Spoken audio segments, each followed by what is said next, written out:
Exodus 21 to 25, God's covenant and his dwelling place. Welcome back, friends.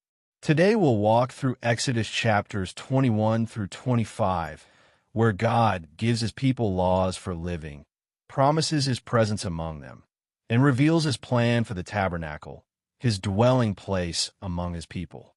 Let's listen as God speaks to Israel and to us. Chapter 21.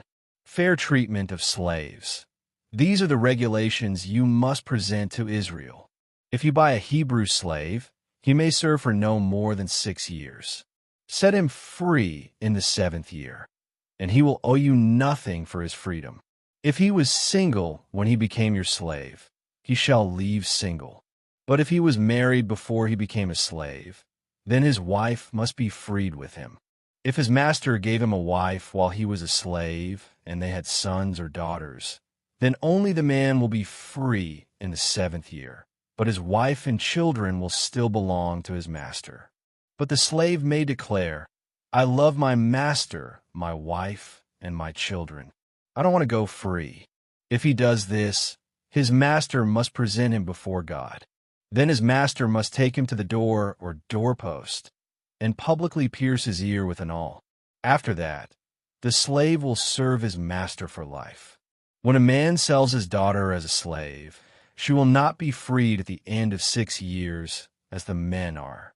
If she does not satisfy her owner, he must allow her to be bought back again. But he is not allowed to sell her to foreigners, since he is the one who broke the contract with her. But if the slave's owner arranges for her to marry his son, he may no longer treat her as a slave, but as a daughter. If a man who has married a slave wife takes another wife for himself, he must not neglect the rights of the first wife to food, clothing, and sexual intimacy. If he fails in any of these 3 obligations, she may leave as a free woman without making any payment. Cases of personal injury. Anyone who assaults and kills another person must be put to death. But if it was simply an accident permitted by God, I will appoint a place of refuge where the slayer can run for safety. However, if someone deliberately kills another person, then the slayer must be dragged even from my altar and be put to death. Anyone who strikes father or mother must be put to death. Kidnappers must be put to death, whether they are caught in possession of their victims or have already sold them as slaves. Anyone who dishonors father or mother must be put to death.